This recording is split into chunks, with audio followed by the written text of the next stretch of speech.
All right, Trace, this Hmm. is this is a privilege, mate. Thank you for agreeing to do this. It's a bit strange talking to strangers on the internet, but thank you. Oh, no, I have no problem with it. I'm calling people up all the time and saying, will you be on my podcast? Because I've got a question for you. um, I think it's awesome. It's an amazing way for people to connect, but also, learn and grow from one another and find out things that you didn't know before. So, yeah, it's cool, isn't it? 100%. And people have access to be part of a conversation when it deems them fit, right? So they Yeah. can be part of it whenever they want, and you can get rid of time zones, you can get over those barriers of geographical locations. It's not like you have to be in a boardroom anymore. It's like, no. If you feel a little lonely, that's fine. Stick your earpods in, or play it out loud if you really want to, and you can hear people having a conversation. And hopefully it can ease a bit of an anxiety or loneliness feeling. That's why this Yeah. started. Oh, I like that. I was going to ask you, why did you start your podcast? But this is not for me to ask you. It's from Yeah, one podcaster to another. It's like, yeah, you're used to asking the questions, but yeah, for yeah. sure. Mate, what do you do? So I'm the founder of Sexy Aging, which is a suite of digital resources to help midlife women navigate menopause. My background is fitness, so I've always been in the fitness industry over 30 years.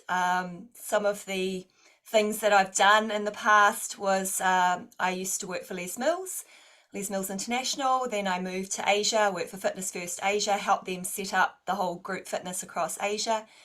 Then I left that, did an MBA based in Asia in Kuala Lumpur, and then set up the headquarters for Les Mills Southeast Asia. Wow. Did that for about 8 years, and then my husband and I founded our own company called FireFit, which is now an international boutique fitness brand. But we sold that before the pandemic. So all this time we're up in Asia doing this. We worked our final year with the company that bought FireFit, to help them digitize the content, because obviously, a lot of fitness clubs were impacted by a pandemic without being able to open and offer the classes and offer the workouts, what have you. So we changed a lot of stuff to a digitized platform and helped them implement a franchise model. And then we left. We moved back to New Zealand, and now we're living in Mount Maunganui. And when I landed back here, I just had all these questions like, oh gosh, I'm 50 something, and have I aged out of the fitness industry? Where, now that I'm back in New Zealand, I used to be really young and people knew me when I was in New Zealand across Les Mills, but now I'm here, I don't work for them, and what happens now? So I had all these big kind of life questions in midlife, which a lot of people get this, and for women it's a big thing as well, because as you're going through menopause and hormonal shifts, there's a lot of physical, mental, and emotional chaos that comes into it that either affects your career, your home life, or your sense of self. So I was at that pivot point as well, and I was like thinking, what happens now? And I was smack up in perimenopause, all the challenges that, and I've spoken very openly about it. It's on my podcast. I talk to experts about what's happening to the body. And then I've pulled together my fitness background, my passion for helping people be well and healthy, and help them understand during this life stage what they need to be doing to support their symptoms and be healthier for the rest of their life, because they've got another 30, 40 years ahead of them. But there are some challenges unless you know what you're doing. So, for example, if I go into a fitness club, I see personal trainers training midlife women. It's all wrong. So I kind of put it out there. Hey, look, you need to know what's going on with your client's body and understand why you're not going to make them do that HIIT workout every single day. What they actually need to be doing and how they actually need to be eating. And so I provide those resources for every woman, not necessarily the athlete. A lot of people say, you could do something for athletes, but I'm like, actually, I meet more women, everyday women, who just want to be a little bit healthier and a little bit fitter and get through the day and have great relationships with their families and feel successful at work. And that's a much bigger pool. So that's my audience, and I have created a website, I've written a book, I've got an online course. My podcast, of course, has been going for a couple of years, and I launched a fitness training app last year. So all of these things come under the brand sexy aging, and people often ask me, why sexy aging? And I'm like, why not? Why can't you be both? You know, 100%. and it means different things to different people. So when I was living in Asia, the word sexy doesn't have the whole sexual connotations that it's usually aligned with here. It means feeling yourself, you know, like you put something on that you love and you're feeling really good about yourself. And that's when they say, oh, you're so sexy, it's meaning like you look like you are loving this moment right now. Like you could be dancing on the dance floor and they're like, you're loving this moment and this feeling right now. And that's kind of what it means for me. So I've taken that word sexy, I put it with aging, and at first for people it's very polarizing. It's like, well, how do you do that? And I'm like, how do you not? You know, so let's go. Wow. And yeah, so that's what I'm doing, and it's nearly full time. It's I'm still working in the fitness industry consulting. I help businesses figure out some training and marketing and programming. But all of the funds go into my own business, which pretty soon, hopefully this year at some point, I'll be going full time with sexy aging. So I, if anybody asked me a year ago what I would be doing, I couldn't have said that this is what I'd be doing. Honestly, hand on heart. And now I can't think of anything I'd rather be doing, because Wow.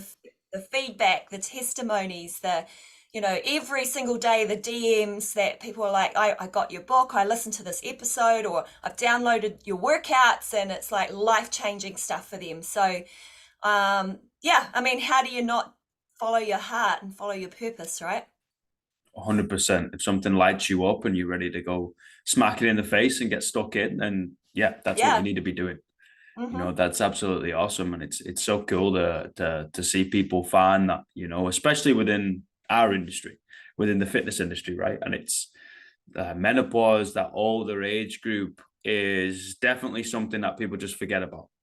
You know, Yeah. it's like, yeah, no, we'll look at them when they're like 70, 80. You're like, yeah, but there's a bit of time between the athlete in their 20s and 70 and 80 year olds.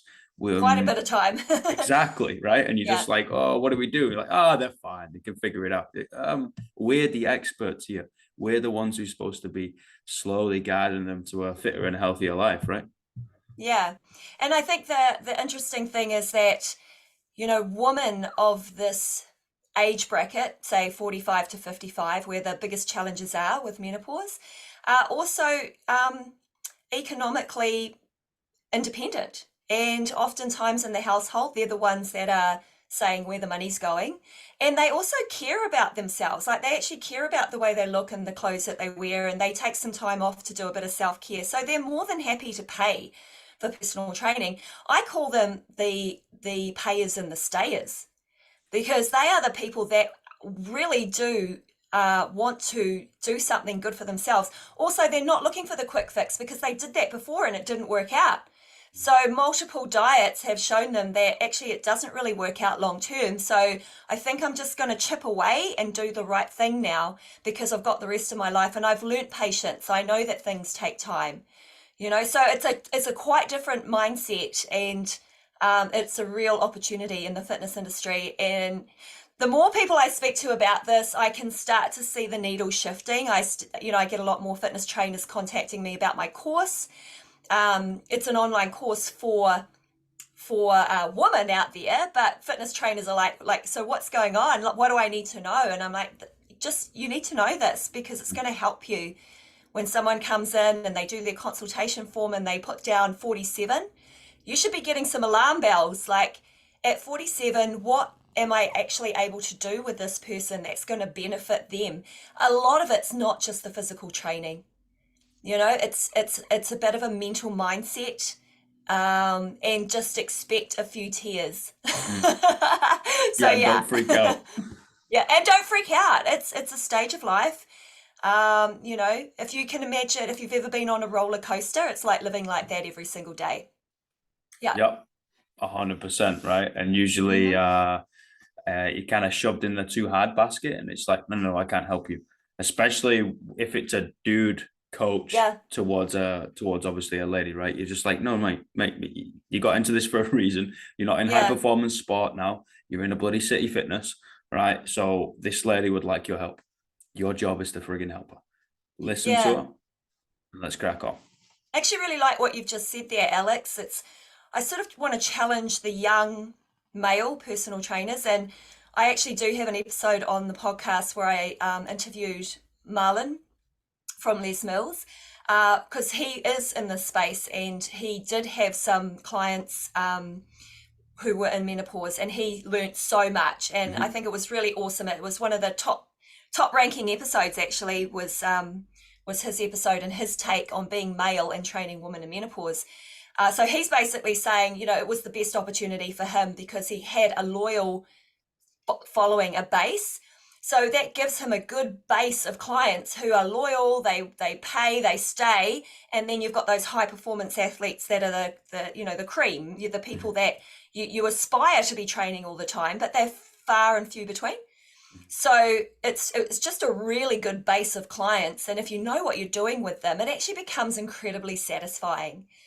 So yeah, I just kind of challenge young male personal trainers, find out what you need to know, because don't shy away from it.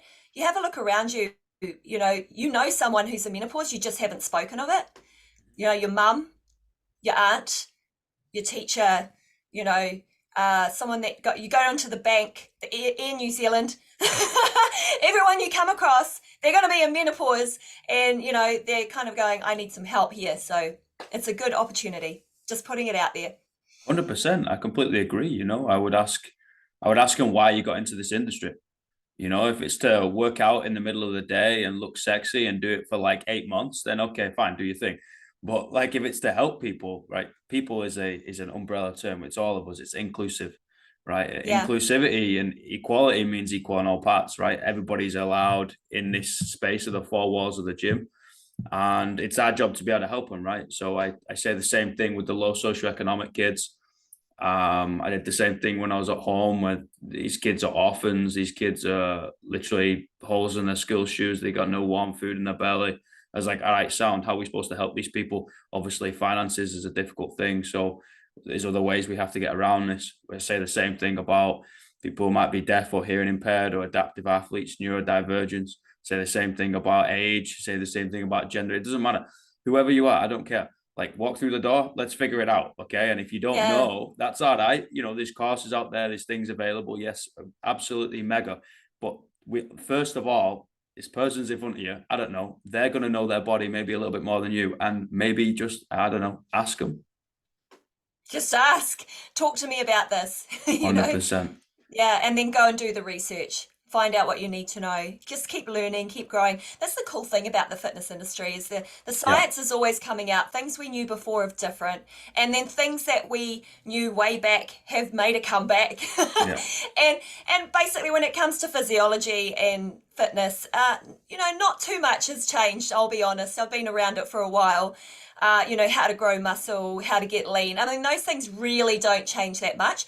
But the biggest eye opener for me has been how those training methodologies don't necessarily work for a woman in menopause with hormonal shifts. So that's great, and I love the science that's coming out now. It's been left on the shelf for far too long. Mm-hmm. You mentioned it already. We go through this stage of life, and then menopause kind of falls off the cliff, Mm-hmm. like too hard basket, or we don't really want to talk about that. Now, women like myself, I'm a Gen X, loud and angry. Like, why have we not spoken about this? And now's the time. So we're demanding more care, more research, more support, more understanding, support at work, all the things. So yeah, it's things are getting better, but it's going to take a good 10 years. We talk about equity and equality. We're putting our hands up. We, move away from anti-aging. Let's talk pro-aging. Let's look at what the new woman in her 50s actually wants and how she actually looks, I don't sort of think of age as, I mean, it's a number there. It's on my passport or my birth certificate, but I'm just excited about the future, you know? I'm not afraid of the future or have fear about aging, because I've dealt with the concept of what aging is. And as soon as I stepped away from worrying about my next move in the fitness industry and naturally progress towards something altruistic and authentic to me, which is helping women in menopause. I just thought, oh my gosh, I got to hurry up. There's so much to do, you know? And so I needed all that youthful kind of energy, and so I could spend the hours in the night working on my startup. That's Yeah. awesome, man. That's so cool. And all aging is adaptation. That's all it is. Oh, I like that. That's what Mm. we do as human beings. We adapt, and we're eventually going to decay and we're going to die. Great. But we're also born, and what's in between those two lines is kind of up to us, and we just adapt to everything. Yeah. And it's yeah, I think it's really important that we open up the conversation. I think everything starts with a conversation.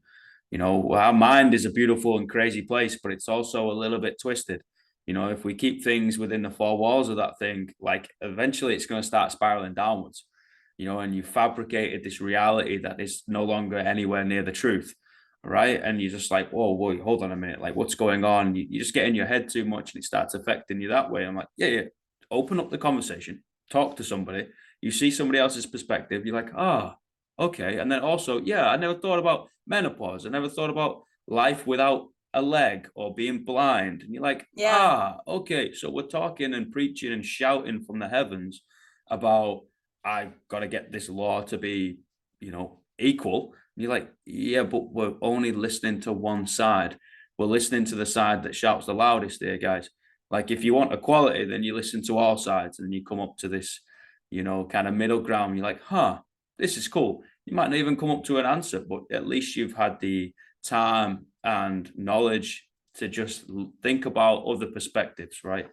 Yeah. Fantastic. It's Yeah. just the way I think about it anyway. I'm just a crazy dude from the north. I could be wrong. I actually really like what you're saying. And I'm listening and I think, okay, the world is in good hands. Oh, no, no, People no. like you. Yeah. The world don't need to be in my hands, man. I don't want any power over nobody. No, I think if more sort of younger guys like you are speaking and thinking like this, then I think it's good. It's, it's a change. I think you Yeah. gotta you gotta give people time to figure out who they are. You gotta give people the environment to voice their opinion. Um, and then you also they need to be able to accept their own bias, right? I think we need to understand that we are everything and nothing at the same time. We are the best thing on the planet and also a piece of shit. And that is the point. It's like, yeah, you're entitled to any opinion that you want. That's okay. But also people are entitled to any opinion they want. And that is also okay. And the way that we create progress and go forward and grow is both of us have a space to be able to voice said opinion. And we might agree to disagree. And great, high five each other and have a pint at the end of it and crack on. We don't need to cause conflict just because we don't agree perfectly with something, right? It's like, yeah, that's how we want to go forwards. I just see everyone just spinning plates and we kind of pendulum from one side to the next, whether it's left or right, political ideologies, whether it's whatever. You're like, this doesn't make any sense, guys, because we're doing the same thing, just on the other side of the coin. If we want to go forwards and go forwards, listen to everybody. Everybody has the right, be the voice for the Yeah. voiceless, and then just crack on. Yep. Let's crack on. Hey, so if someone's gonna come in, right, come into the gym, say 47, lady, where Mhm. would you start? What questions would you be asking? Where would you start? I'd actually, the very first question I would ask, and I've never been asked this question actually, you're assuming that I'm personal training, for example. Yeah, yeah. So I'm in the gym and I'm a personal trainer, and they're writing on their consultation form, their basic details, and um, I would ask, the very first question I would ask is, how's your sleep? Mm, Yep. great And question. that's the very first, because one of the very first perimenopause symptoms would be sleep shifting, like waking up multiple times in the night. Yeah. The next question I would ask is, are you concerned about your weight? Because you can't assume that, maybe they have put on weight but they're okay with it. Or one of the other really quick perimenopause symptoms to kick in is a quite a rapid weight gain in 1 year. So anything from 5 to 10 kilos over 1 year, and how it messes with a woman's head, and of course physically how they feel about themselves. So those are probably the two key questions. Is, are you here, I think with personal training you generally say, what goals are you here for? Are you Yeah. here for strength? Are you here for weight loss? Those general ones. But I would be asking, how do you feel about how you look and feel today, for example? Because I think when you get into your mid-40s, those questions become a lot of physical tie-up. How they feel physically affects how they feel psychologically. And actually, to be really interesting and put it out there, I would actually say, do you have any anxiety? Mm. And I think this is where things get quite challenging when it comes to personal training, which is generally associated with physical training. There is a movement towards helping personal trainers understand the mental care, mental wellness side of what they do. And I believe there's going to be some new certifications coming out soon. I know also in New Zealand, and I can't really say too much about it, but I've kind of heard on the fringes, to help personal trainers understand how to open up a conversation in a consultation on someone's mental health. And are they coming to the gym for that reason? Because we know now that 30% of the people that walk into the gym are actually coming for, mental health reasons, as in they want to feel better mentally. They know that exercise can get them there. We know that, like, the science is there. There's too many studies out there that have been released in the last 3 or 4 weeks that show that exercise should be one of the top 5 things to help with mental health.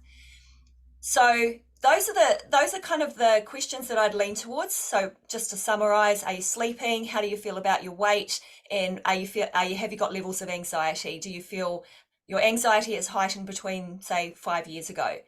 And then you kind of get a hint that this person is probably experiencing perimenopause. If we're ideally where I would like us to be with this conversation, they would walk in, they would say, I'm in perimenopause. Just straight up. Because it's not really a medical issue. Mm. So when you put on, on the consultation form, it'll say, do you have any medical issues? I think a woman would go, oh, I'll probably have to put perimenopause there, but it's not a medical issue. It's a natural life stage, but it does have implications for health when it's not addressed. Or it does affect your daily living because, the hormonal shift, which is radical, like from 1 hour to the next almost for some women. That's why you get hot flashes, vasomotor symptoms and things like that. So yeah, I think ideally a woman would be going, they'll tell you up front. Mm. But, the questions to ask are the 3 that I've given. See, this is where I'm gonna bridge off that and challenge the young trainers, right? The young male trainers, and be like, you've got to acknowledge your level of intimidation towards a lady when they come in, right? Especially That's a if you're good this point. yoked 6'5", looks like he needs to be on a bloody cover of a magazine, that motherfucker. I don't know what the hell that looks like, but whatever. I'm like, good luck for him, mate. It's nice for some, but it's intimidating. You've got a physical presence, like everybody does. It's not bound by gender, but you've got to understand that there's a predisposition, and you'd be like, okay, cool. You've got to bring yourself down, not as in slouch over and physically bring yourself down, but you've got to have a way of making the energy in the room feel open and warm, right? Well, what you're Rather than talking about, Alex, is compassion and empathy, right? 100%. Yeah, that's what you're talking about. So I don't think it matters what size you are or if you look intimidating. You can create compassion and empathy with your energy if you're aware of it. And this is the interesting thing is, I can honestly say, hand on heart, I wasn't that compassionate or empathetic until I was about 35. And I'm a woman.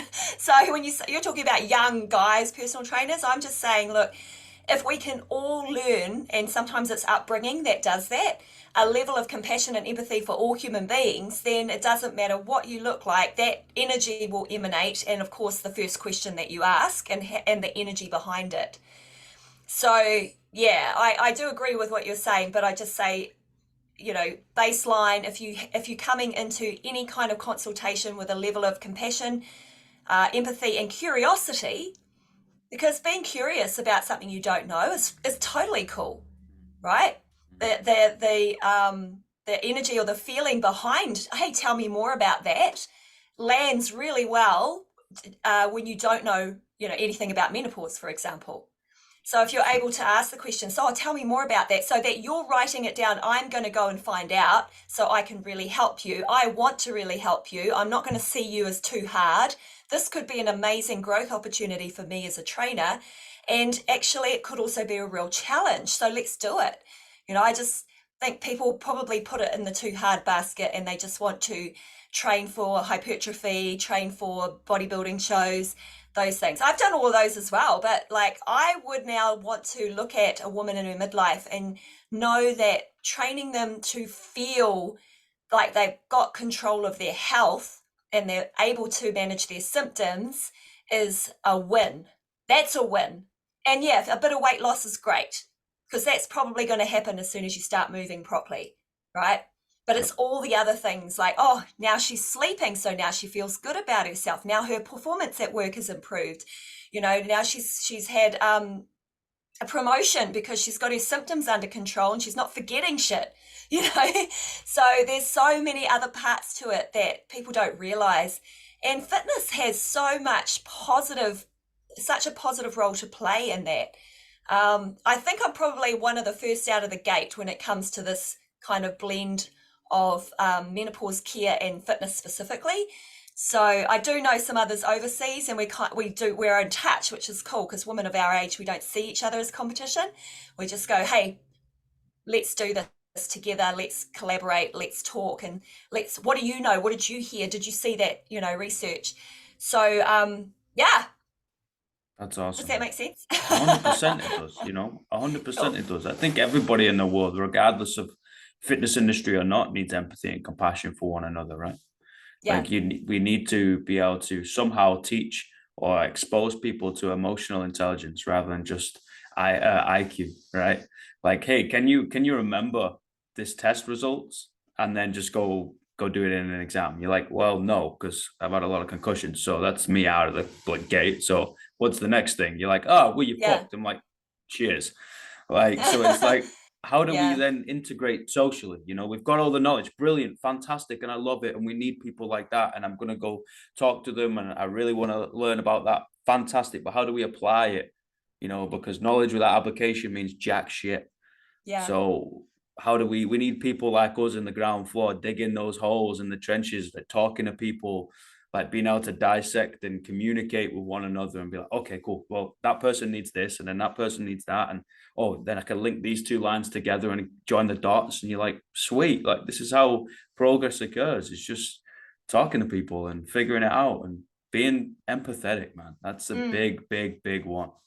Yeah, I do rate EQ as a really good skill for PT, actually. So yeah, just being able to read between the lines, and just understanding that not all days are good days for people, and just figuring out what they need, being flexible to training, adjusting their training programs. I mean, look at all the data and the stuff that's coming out about wearables and how you integrate your data from your client's tracker Mm.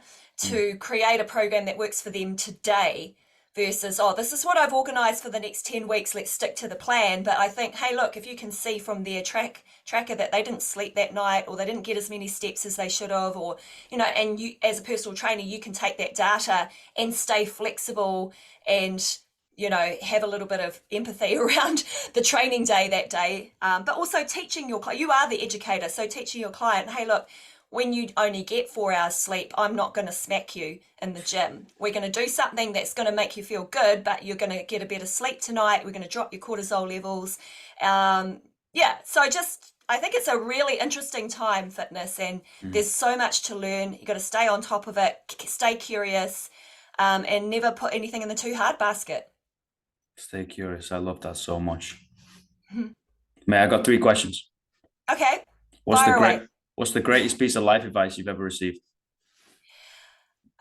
It's kind of something I tell myself, so I'm not sure if I've received it from somewhere. I would say I probably have, but it's something that really sticks with me today, and it sort of permeates into most everything I do, which is you're never too old and it's never too late. So that also means that at any stage of life, you can change careers, you can change relationships, you can get after what makes you truly happy, but you need to know what that is. You need to go, is it fleeting? Is it permanent? Is this my truth?